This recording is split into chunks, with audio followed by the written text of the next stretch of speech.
Baik, saya ingin ke Bang Ferry. Tadi ada yang terputus begitu Bang Ferry. Oke lah, kita nggak tahu ini sebenarnya maksudnya satir, sebuah sindiran, atau memang sebetulnya ya sebaiknya dilegalkan saja. Silakan dilanjutkan tadi yang terputus Bang Ferry.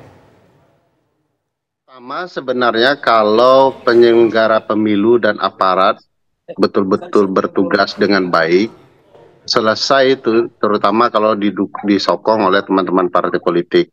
Saya mau contohkan berantakannya proses penegakan hukum kepemiluan kita ya, sehingga kasus-kasus politik uang itu tidak tertangani dengan baik.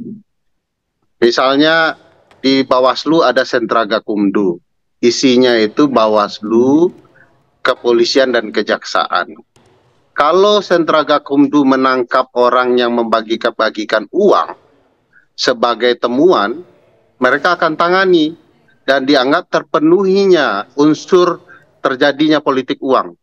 Kemana perkara itu akan dibawa?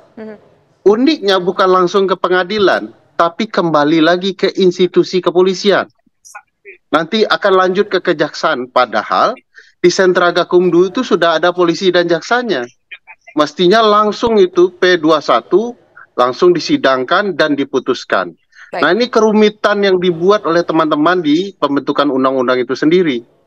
Kalau ini ditangani cepat, kan kekhawatiran teman-teman jangan-jangan nanti malah jadi bumerang juga bagi teman-teman partai politik.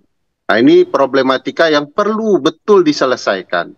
Kedua, sidang acaranya harusnya cepat, tidak lambat begitu ya. Begitu diketahui ada bagi-bagi uang diketuk. Tapi kita kan sama-sama tahu ya, sifat permisif kita begini. Kalau kami yang menegakkan, jangan-jangan partai lawan kami akan melakukan politik uang, sehingga kami yang rugi, gitu ya. Akhirnya dibuka ruang untuk itu. Nah, pandangan-pandangan seperti ini sebenarnya menurut saya tidak hanya sarkas ya, tidak hanya kemudian kesal begitu ya, tetapi juga menunjukkan keputusasaan kita dengan pola kepemiluan kita. Kemarin itu curangnya luar biasa, tetapi kita tidak mau mengakui gitu ya, bahwa itu curang. Ya. Apakah yang dibagi-bagi dalam bantuan sosial ya dan lain-lain itu tidak politik uang itu. Tetapi ya banyak pengabaian, karena pelakunya negara pakai uang negara begitu ya.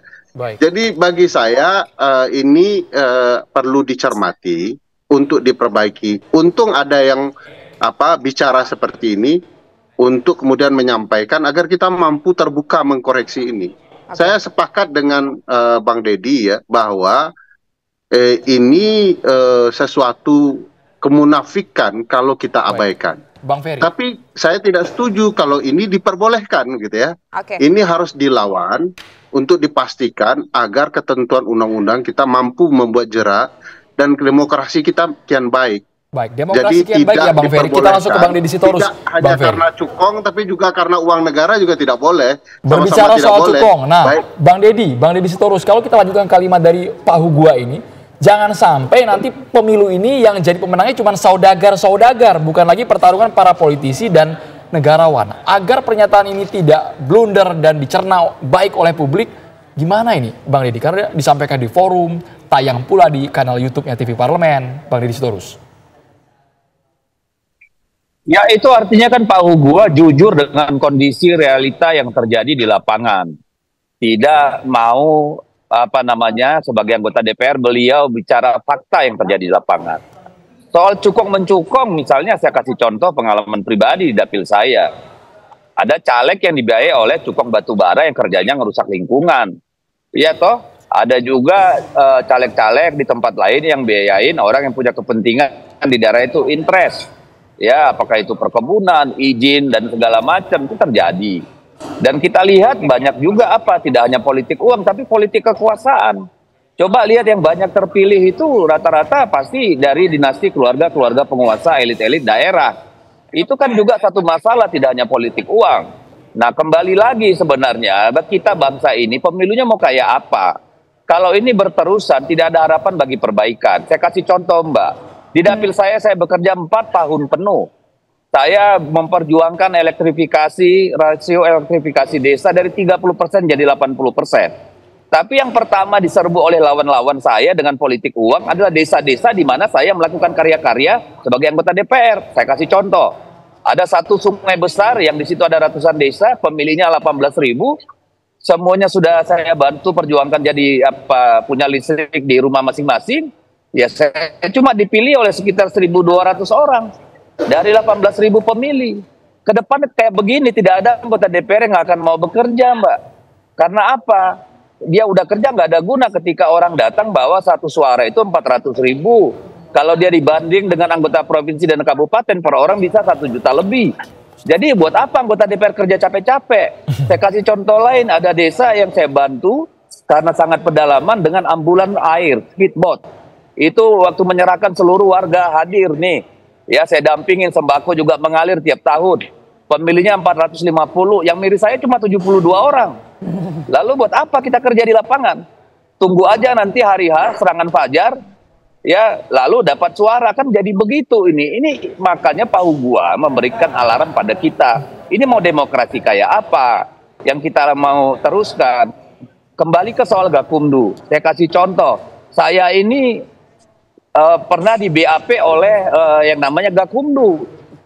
Proses BAP itu atas orderan dari yang saya tahu aparat penegak hukum. Bahkan saya mau dikriminalisasi juga gitu loh. Jadi ada problem juga yang lebih besar daripada sekedar soal politik uang dalam pemilu kita. Bagaimana intervensi kekuasaan. Saya setuju misalnya kalau yang namanya ke Bawaslu jangan jadi kelas 2 dong. Harus benar-benar menjadi lembaga yang independen dan mampu melakukan proses hukum acara sendiri. Karena ada kejadian nih, saya anggota DPR aja di BAP, tiba-tiba ada calon yang punya ikatan kekuasaan, ya, itu timnya terbukti di beberapa tempat melakukan money politik, diadili secara in absentia, tapi calegnya sendiri nggak pernah di BAP sama Gakumdu. Ini gimana kita ini politik kita rusak kayak begini? Jadi masalah ini kompleks, ya. Jadi jangan main-main, jangan hanya karena Pak Hugua membuka borok kita semua, lalu seolah-olah, oh ini pro politik uang. 60 orang anggota petahana dari PDI Perjuangan itu tidak terpilih kembali karena apa? Mereka tidak sadar dan tidak sadar perubahan dinamika 3 hari terakhir menjelang Lebaran, di mana becek sekali money politik, dan kemudian mereka nggak siap untuk menghadapi money politik karena mereka tahunya sudah memelihara konstituen selama 4 tahun sebelum pemilu, tapi itu semua diambil orang, kan begitu. Nah sekarang mau diapain nih bangsa ini dengan pemilunya kalau begini terus?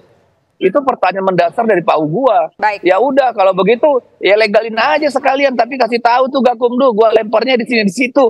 Sekalian aja nih ancur-ancuran, kan mungkin kira-kira begitu itu. Tetapi saya melihatnya sebagai alarm, wake up call.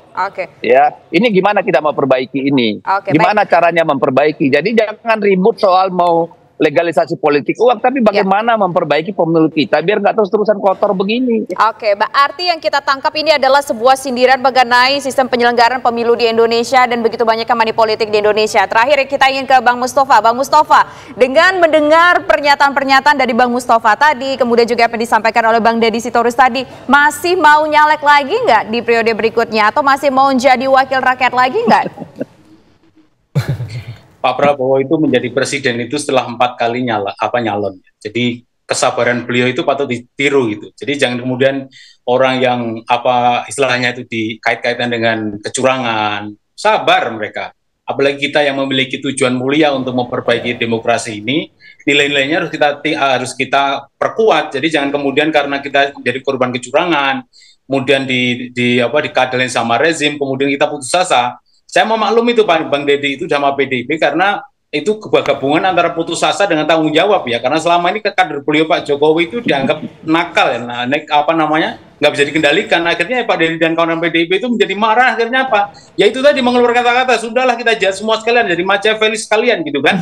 Itu kan gabungan antara keputusasaan dan tanggung jawab. Solusinya bingung memang. Tapi itulah yang terjadi. Faktanya memang politik kita rusak dan saya kata tadi kita masuk dalam 4 besar negara di dunia yang memang betul-betul busuk, buruk dan penuh dengan kecurangan setiap pemilu. Saya ngalami sendiri kok 2019 saya tim IT juga di Pak Prabowo, saya lapor ke Gakumdu juga, kita diperlakukan seperti kita harus penyidik. Ya nggak mungkin lah kita ini tim ses Capres kok diperlakukan harus seperti penyidik, bukti-bukti yang verifikasi, nggak mungkin. Baik, terima kasih Mas Mustafa Nara yang sudah berani belak-belakan, Bang Deddy Sitorus curhatannya terima kasih, Bang Ferry Amsari juga terima kasih sudah bergabung di Kabar Petang.